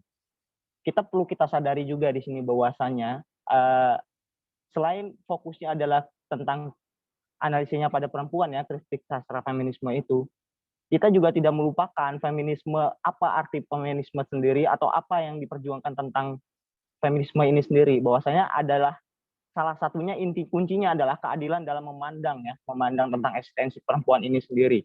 Nah, sedangkan di dalam cerpennya Intan Paramadita ini sendiri, yaitu bahwasanya perempuan itu justru di sini hanya mengikuti alur atau hanya mengikuti nasibnya. Perlawanannya itu tidak ada, justru dia mengikuti ketika pangeran bilang harus sesuai dengan sepatu yang dia bawa, mereka sampai rela memotong kakinya, atau ibu tirinya tersebut lebih rela dia akan menikah lagi ketika harta warisan itu sudah habis, bukan dia melakukan sesuatu perubahan, bahwasanya dia tidak perlu diinjak-injak oleh tokoh-tokoh lelaki yang ada di dalam, malah mengikuti saja, begitu Bung. Jadi tentang keadilan tokoh dalam tokoh perempuan dalam feminisme di cerpen ini sendiri itu menurut saya tidak ada. Makanya saya tanya tadi, bentuk konkret perlawanan dari perempuan atau feminisme dalam cerpen Intan Paramadita yang dibahas ini itu apa? Karena saya tidak melihat adanya bentuk perlawanan dari segi feminisme. Kalau kritik feminisme dalam sastra tadi memang udah jelas bahwasanya dia terlihat dalam pembahasan tentang wanita saja, tapi yang saya tanyakan adalah bentuk real perlawanan feminisme dalam cerpen ini itu apa? Begitu saja. Terima kasih. Aku dong, aku. Iksi aku. Ya Teh Kiki sok. Enggak. Kan kalau misalnya sastra itu memiliki apa ya? Ada simbol-simbol tertentu gitu dalam sastra tuh yang terkadang nggak dijelaskan secara konkret. Misalnya kalau cerpen-cerpen populer tahun 90-an yang itu misalnya ditulis sama orang Tionghoa kebanyakan. Nah, itu tuh ada loh cerpen-cerpennya tuh yang berupa kayak ibu-ibu banget gitu, kayak ngajak memasak, rumah tangga dan lain sebagainya, sehingga menimbulkan karya-karya yang sama gitu. Karya-karya yang nantinya itu mempengaruhi pola pikir si pembacanya, dan biasanya itu tuh ada di majalah gadis yang kayak gitu loh ya. Nah, ketika kalau melihat konteksnya cerpen Intan ini, meskipun tidak ada bentuk perjuangannya, tapi dijelaskan sangat konkret di situ teh bahwa si perempuan teh seolah mengikuti standar sepatu. Pertama itu, yang kedua untuk untuk menjadi istri pangeran itu mereka sangat tertatih-tatih gitu. Berjuang demi mendapat keluar dari ibarat gini loh. Mereka hidup tidak adil karena dengan ayah tiri. Dan dibedakanlah dengan si Larat. Kemudian dia ingin keluar tuh dari keadaan itu. Ingin keluar dari keadaan itu, ada sebuah usaha kan? Meskipun usaha itu salah atau tidak, ya tetap ada usaha gitu. Pada akhirnya bukan salah atau tidak, tapi perempuan tuh ada yang berjuangnya, ada ya mungkin kalau yang berpendidikan ya bisa bikin pergerakan-pergerakan kayak di novelnya Dari Dalam Kubur Sucen itu kan dia menyinggung Gerwani. Tapi kan di sini diceritakan bahwa ibunya kurang pendidikan. Nah, kita harus melihat konteks bagaimana orang-orang yang misalnya kurang berpendidikan. Mereka akan meraih kekuasaannya dengan cara apa? Tentu dengan cara-cara yang mungkin kurang katakan kurang elegan atau masih ada ya seolah-olah itu teh perjuangan padahal ngikut standar gitu loh. Nah, Bagi aku mah gitu. Aku masih setuju dengan Bung Fajar yang tadi katakan. Terus kan kalau dalam karya sastra tuh ada apa ya? Kita bisa mengkaji karya sastra dengan semiotika gitu. Bahwa dalam karya sastra tuh ada simbol-simbol yang sebetulnya bagi orang sendiri ketika membaca ketika melihat sepatu, ketika melihat pangeran ya, itu teh udah menjadi apa ya? Udah menjadi bahan supaya perempuan yang membaca teh jangan kayak gitu, jangan seperti kedua kakak tirinya atau jangan seperti Sindalarat gitu. Eta cek orang mah. Terus sebelum ada tanggapan-tanggapan yang lain, aku mau mengajak Ken Dedes untuk berbicara. Nah, aku juga setuju dengan apa yang dikatakan Bung Fajar. Penyair tidak mesti mengajari pembaca, penyair menampilkan kenyataan dalam karyanya sebagaimana kenyataan itu tampil di hadapannya.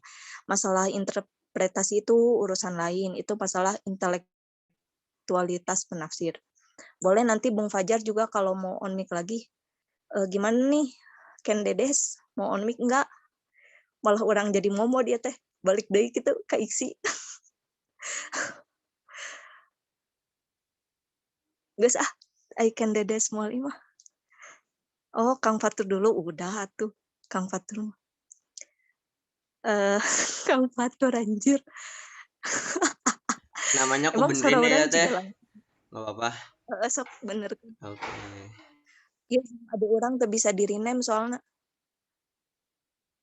ke error si keyboardnya. Sok we, nah itu pendapat dari aku untuk Bung Syahdan sekaligus Bung Fajar gitu ya.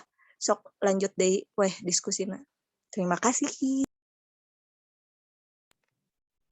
Oke, terima kasih Teh Kiki, Kang Syahdan dan Kang Fajar atas pendapatnya, dan sepertinya di kolom chat ini udah semakin ramai ya. Mungkin sebelum lanjut ke pertanyaan berikutnya, sedikit dibacakan dulu dari pendapatnya Kang Ken Dedes. Jadi kalau dilihat dari cerpen dan pemaparan Rohima, itu seolah penentuan bahagia atau tidaknya si tokoh kakak dan Larat ini adalah sepatu, sehingga si kakak memotong jari kakinya, kemudian cocok di Larat, dan akhirnya dia menikah dengan si pangeran. Aku juga membenarkan apa yang dikatakan Rohima tadi tentang sepatu, tapi mungkin gak sih sepatu ini sebagai simbol sosial yang kita tahu bahwa perempuan biasanya diatur sedemikian rupa agar sesuai dengan aturan yang dibuat oleh masyarakat. Jika tidak memantaskan sesuai apa yang diinginkan sosialnya, maka perempuan tersebut distigmatisasi. Di cerpen pun kan ada stigmatisasi tentang lonte. Kemudian ketika sepatunya tidak cocok, mereka seolah dibuang dari lingkungannya, dari masyarakat, lalu dikucilkan. Dan menurutku, antara kakak maupun Larat, tidak ada yang menjadi jahat, manipulatif, atau serakah. Mereka saling menindas karena adanya aturan sosial yang mengkotak-kotakan mereka antara cantik dan jelek sehingga mendapat perlakuan berbeda. Larat dikatakan manipulatif karena cerpen ini diceritakan dari sudut pandang yang membenci dia. Begitupun kita tahu di dongeng Cinderella, si kakaklah yang jahat. Saya kira Intan di sini ingin merombak pemikiran yang ada, bahwa yang menjadi kejam bukanlah Larat atau si kakak, tetapi kondisi sosial yang menuntut mereka menjadi demikian. Ini berangkat dari kondisi batinnya si kakak yang distigmatisasi di dongeng yang sudah ada. Itu pendapat dari Kang Ken Dedes. Gimana? Dari Rohima mau sedikit menanggapi? Ya, tadi mau menanggapi dari pendapat Kang Dedes ya. Tadi juga sama ya, itu yang berusaha sebetulnya disampaikan. Ini ada hubungannya juga dengan simbol berarti ya, karena di sini itu konteksnya sepatu. Dan mungkin kalau kita lihat lagi, sepatu ini kan sama ya, bentuknya kayak tas, maksudnya masuk ke dalam aksesoris yang diperhatikan perempuan gitu, kalau misalkan diinikan lagi.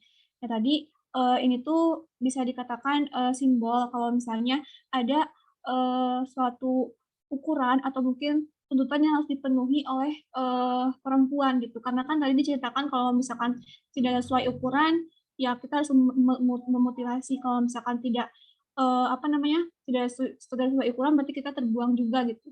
Nah itu kan yang diinikannya berarti dari kondisi sosialnya kalau dianalogikan seperti itu. Jadi kalau untuk sepatu di sini itu sebetulnya bukan benar-benar sepatu tapi emang menyimbolkan kondisi sosial yang terbentuk begitu. Dan tadi juga betul ya karena kalau misalkan kita membaca dari sudut pandang saudara tiri, tentu yang akan disudutkannya tuh Cinderella-nya atau Cinderella-nya. Tapi ketika kita membaca dongengnya, karena di sini sudut pandangnya dari Cinderella itu sendiri, pasti kita akan menyudutkannya saudara tirinya gitu kan. Berarti pada dasarnya tidak ada batasan misalkan siapa sih yang jahat, siapa sih yang kejam. Kalau misalkan kita bandingkan lagi, dan barangkali memang benar kalau yang berusaha disampaikan di sini itu kondisi sosial yang membentuk mereka sehingga apa ya bersifat demikian gitu, kalau saya seperti itu. Terima kasih banyak tanggapannya tadi.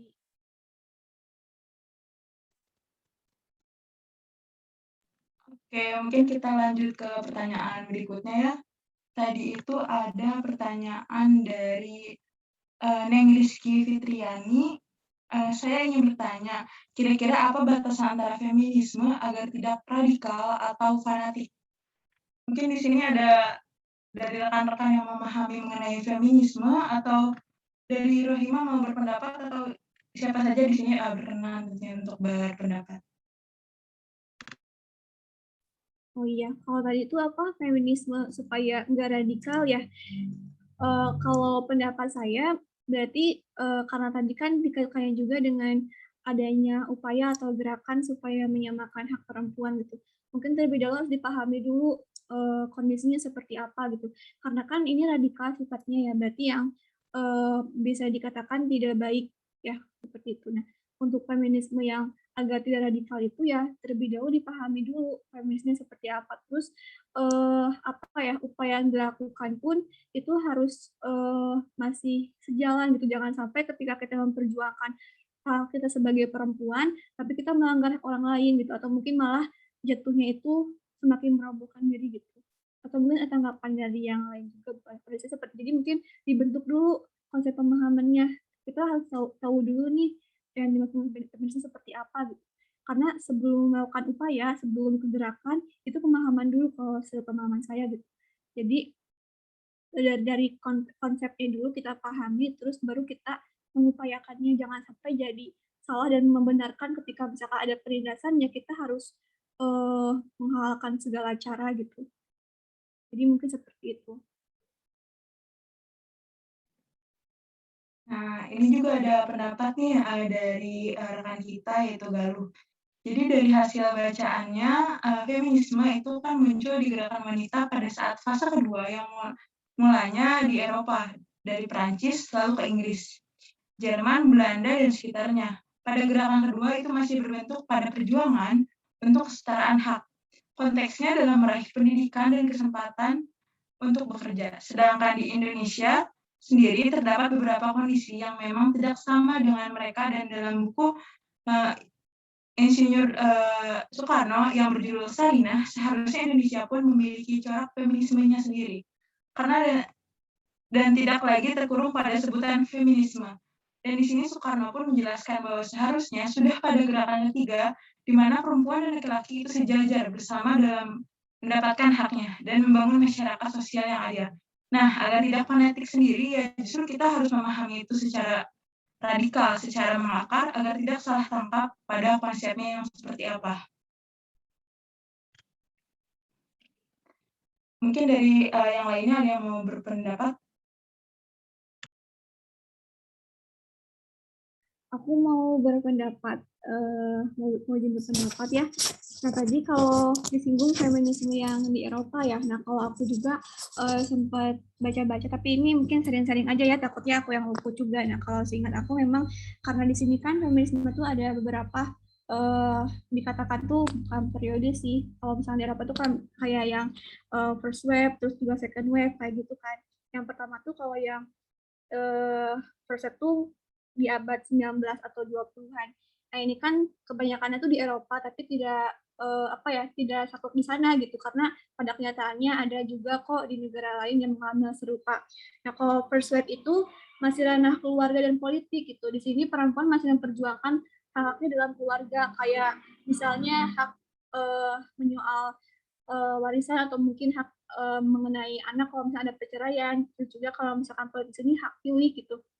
Itu pada abad 1920, dan terus berkembang lagi nih di second wave ini pertengahan abad 20.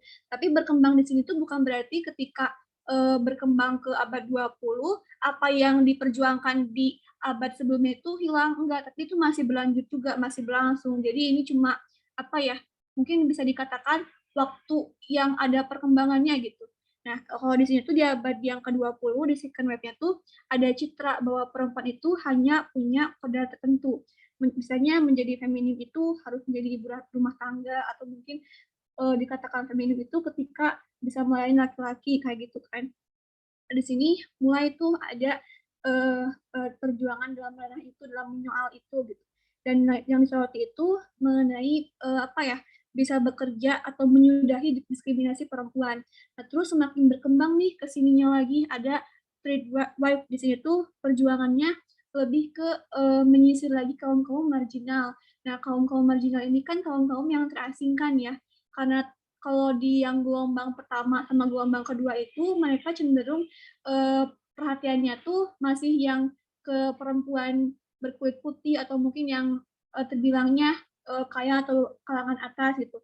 Nah, kalau di sini yang gelombang ketiga sudah mulai memperhatikan perempuan-perempuan atau mungkin dari kaum-kaum marginalnya, seperti yang perempuan berkulit hitam. Terus juga kalau misalkan dari tadi itu dari diklasifikasikan lagi dari misalnya perempuan beragama Islam yang kadang kalau misalkan di barat itu tertindas, jadi udah menyisir ke kaum-kaum marginal. Dan yang semakin berkembang ke sini itu ada gelombang keempat, yaitu fourth wave, itu dari 2010. Di sini sudah ada nih akses ke dunia mayanya gitu. Jadi itu kalau untuk perkembangan dari feminisme itu sendiri, dari gerakan demi gerakan. Yang pertamanya itu dari keluarganya, terus yang sampai sekarang itu sudah ada kaitannya dengan akses dunia maya gitu. Dan sebetulnya ketika pergerakan ini berkembang, tidak lantas mematikan pergerakan-pergerakan yang sebelumnya, justru itu berjalan beriringan kalau sepemahaman saya seperti itu.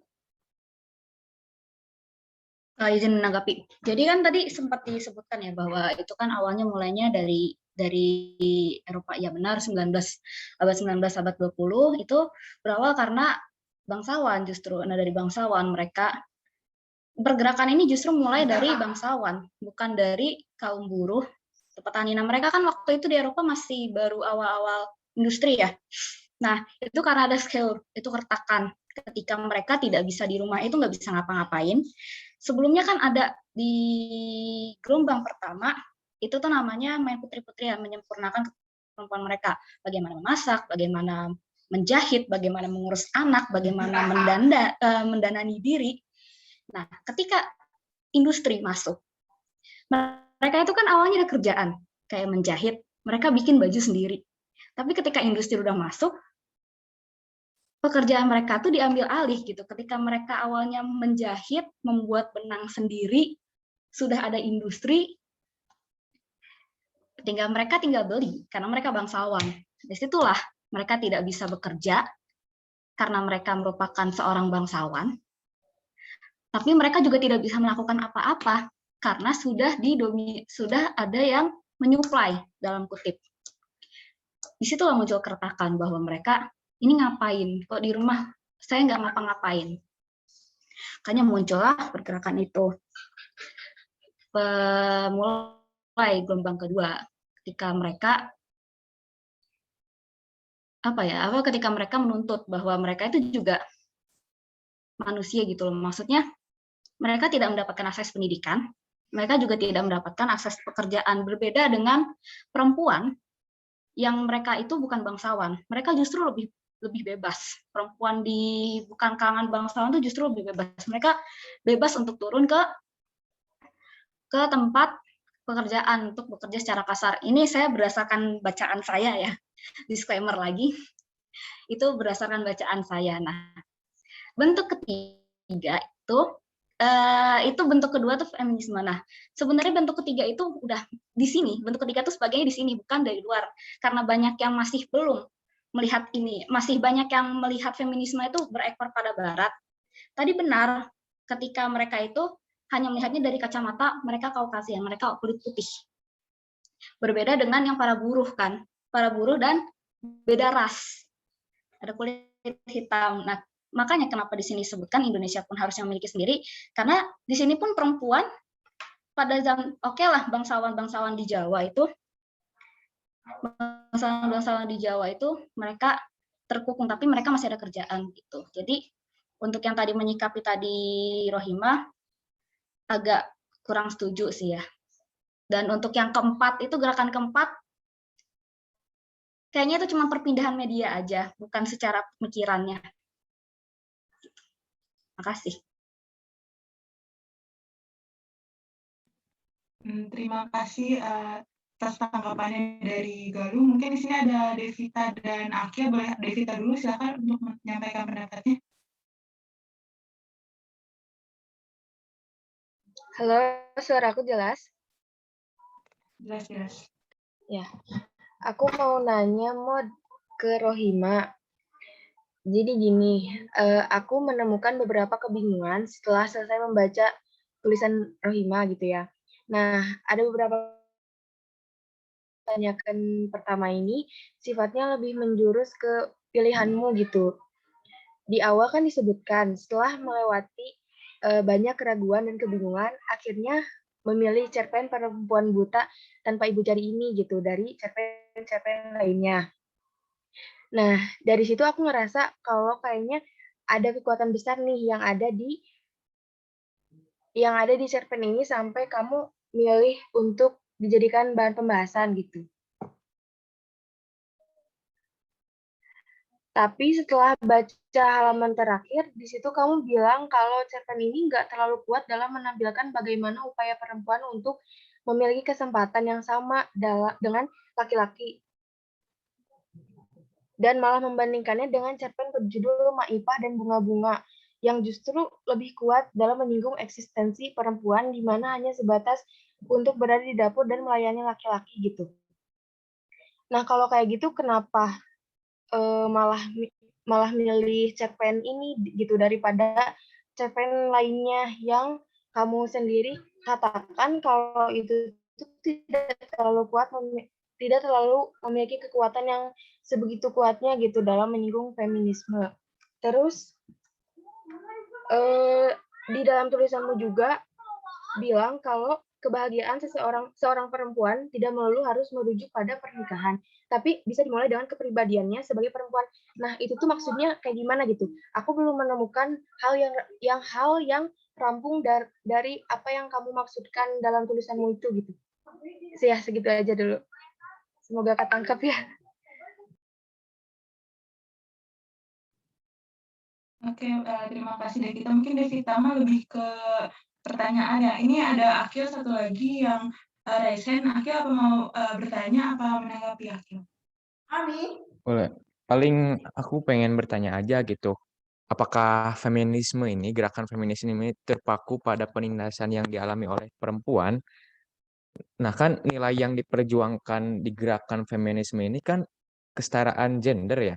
Nah apabila ada sebuah karya sastra di mana pihak yang mengalami diskriminasi gendernya itu ialah laki-laki. Contohnya kayak di novel Tenggelamnya Kapal Van der Wijk. Di novel tersebut, tokoh Zainuddin mengalami diskriminasi gender gitu di tatanan masyarakat yang matriarki, di mana Zainuddin ini kan dianggap sebagai pria yang tidak berbangsa karena ibunya bukan orang Minang, tapi bapaknya orang Minang gitu, bapaknya yang merantau gitu.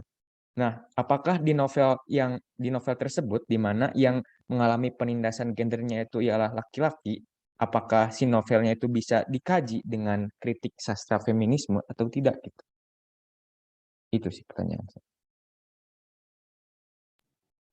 Oke, terima kasih Akil. Mungkin dari Rohimah mau langsung dijawab. Ya, terima kasih moderator.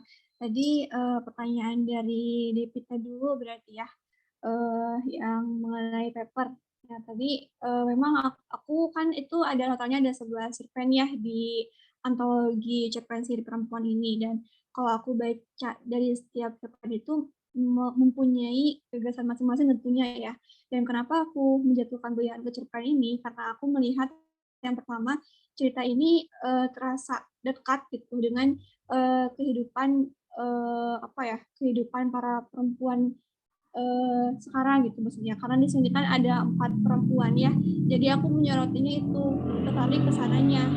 Terus kalau misalkan tadi yang bentuk upaya tidak terlalu kuat upayanya dibandingkan dengan cerpen Maipa dan bunga-bunga. Nah, kalau misalkan tadi sendiri aku memandangnya upaya yang dimaksud itu upaya dari para tokoh di sananya gitu. Tapi kalau secara simbolik setelah tadi dibahas, kalau misalkan secara simboliknya gitu ya, itu cukup kuat juga karena digambarkan tadi kan dianalogikan dengan sepatu yang dibahas itu.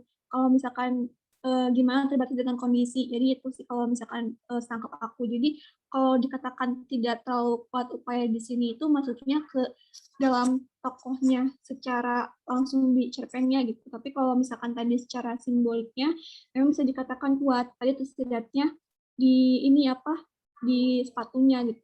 Dan kenapa aku malah pilih cerpen ini, dan kalau misalkan dibandingkan dengan cerpen Maipa dan bunga-bunga itu lebih kuat feminismenya. Nah itu karena aku tertariknya di sini pertama ini dengan Cinderella. Oh, Cinderella nih ceritanya happy ending, pasti happy ending gitu ya. Tapi aku lihat ternyata ada yang berbeda di sini. Itu yang bikin tarik aku gitu. Dan tokoh-tokohnya juga dari mulai Larat gitu ya, terus ibu tirinya, perempuan-perempuan yang ada di situ, aku melihat kehancuran-kehancuran yang berbeda gitu, dan aku lihat kehancuran perempuan di cerpen itu sepertinya dirasakan juga gitu dengan perempuan-perempuan sekarang, terutama yang tadi terjebak oleh suatu ukuran gitu. Kalau dari aku seperti itu. Jadi kenapa aku membaca cerpen ini? Pertama karena di sana ada Cinderella. Oh, ini Cinderella ada rasa penasaran dong ya, karena ini ada kemiripan. Terus yang pertama dilihat dari tokohnya tadi, perempuan, juga permasalahan-permasalahan yang ada di cerpennya. Dan kalau misalkan tadi upaya dimaksud itu upaya aku masuk itu upaya dari tokoh itunya gitu. Tapi kalau secara simbolik itu bisa dikatakan kuat gitu.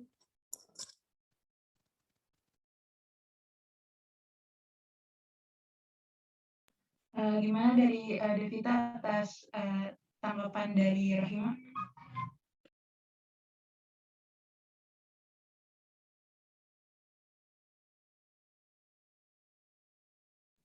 Halo Devita.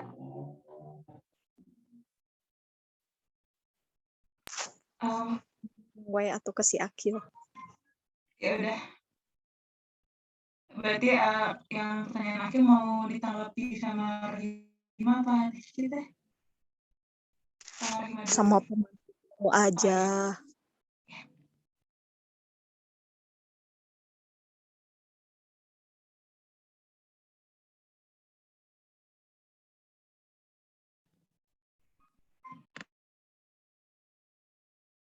Maaf teman-teman ganggu diskusinya, mungkin bisa pending dulu sebentar ya, nyimak azan maghrib dulu.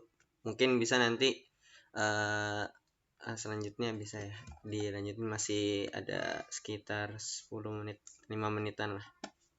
Kasih teman-teman.